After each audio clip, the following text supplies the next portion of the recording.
What is up, all my Dorks, Nerds, Geeks, Gamers? It's your host, Ghost here, and you're watching a brand new episode of Dorks in Movie Minute. We're going to continue on with our Star Wars Visions, episodes 4, 5, and 6 reviews. We're going to start off with episode 4, of course, going in order from the way they aired, or the way I watched them. Episode 4, entitled The Village Bride. This one is more of a somber, relaxing kind of story. It takes place in this very quiet village. There's this princess bride with this prince who's very much in love. And there's this Sith Lord that wants to break up the marriage between the two for whatever reason, so he's sending men to break up the marriage. But also at the same time in this village there is a Jedi who is suffering from amnesia. It is a female Jedi, and she is talking to this masked man. And we're led to believe, we don't know if this man's a Sith, if he's a Jedi, if he's leading her in the right direction, in the wrong direction. But she ends up trusting him, and we find out in the end that he was a Jedi as well, and he was leading her down the path of the light side. And she ends up saving the Princess Bride from the Sith in the end with some amazing art scenes. I gotta say, this one very much reminded me art style wise of Princess Mononoke, if I said that right, from Studio Ghibli. It had a Studio Ghibli very much art style with that realism and the very graphic tones and the blood and the style they told that kind of Star Wars story.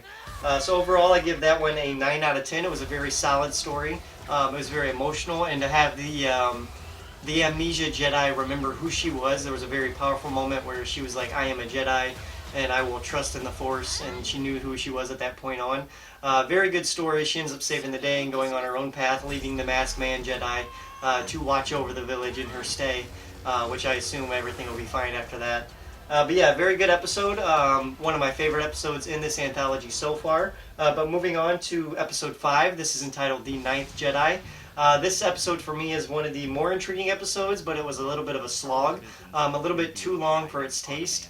But this one was about 8 Jedi coming into this console because they hear of a saber maker who is making these lightsabers for Jedi only. So they go to this rock that is shooting off this energy to meet the guy that is making these sabers.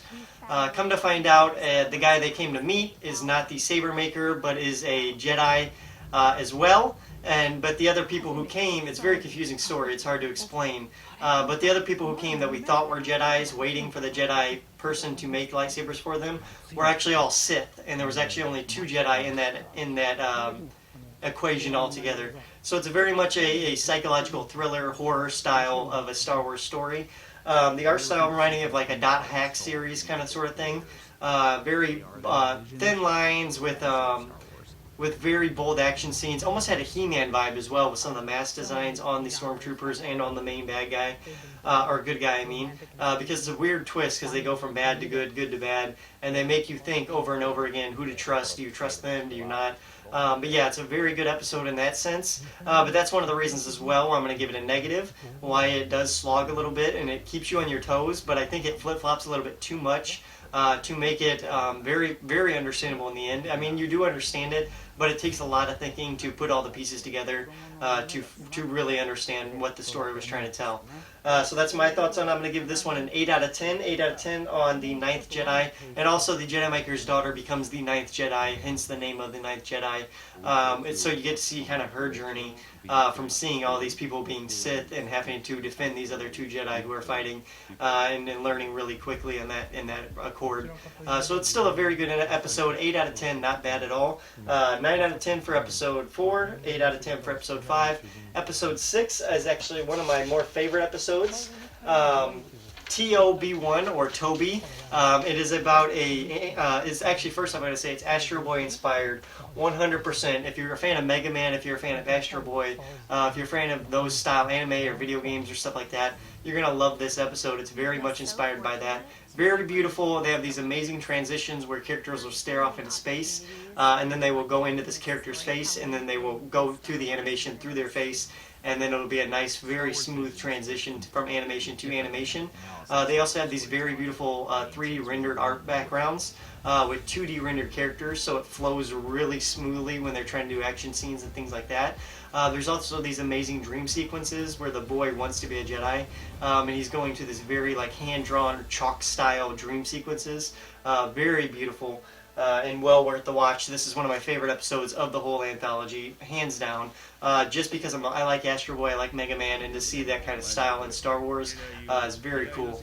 But the main thing was it was kind of slow. It felt less like a Star Wars show at the beginning, and then eventually it started to attack on those Star Wars themes and motifs, and it definitely took off on its own. Became one of my favorites. Basically, it's about the boy. He wants to become a Jedi. He finds out the professor who made him is a Jedi. He ends up accidentally sending a signal from his professor's ship because he's curious on the ship and he's just pressing buttons, trying to figure things out. At the same time, the professor is trying to teach him the ways of the Force and how to be a Jedi and how to. You have to find it yourself. You can't be told how to be a Jedi and whatnot, stuff like that. So the boy's slowly learning, and when he activates the signal on the ship, the bad guys come, kill the professor. The boy ends up repopulating the planet for the professor's wishes, and then he ends up fighting the Sith Lord in the end. In this amazing battle, he loses his arm. The other droids come to help him, and it's a very epic battle. He ends up winning, of course. He's going to win. He uses his intellect and his lightsaber from his professor to win the battle, and the Force as well. Thus becoming a true Jedi in the Force, and his professor visits him as a Force ghost and kind of blesses him and gives him his blessing as a Jedi, and off he goes on his way. TOB1, or Toby, the new droid Jedi out there in the universe. I wish these were canon. I know they're not, but they said they could be. It could be a nice stepping stone of where Star Wars could go in the future. So on that fact, I'm very excited for where they're going to take these plot lines and these ideas for Star Wars in the future and future properties of Star Wars.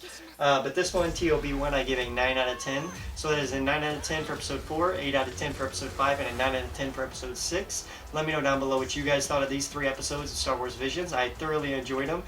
3 very, very solid episodes to round out the middle of the series. But let me know down below what you guys think. Make sure you like, subscribe, and share. And as always, guys, keep it right here on Dorks Den. I've been your host, Ghost. Adios.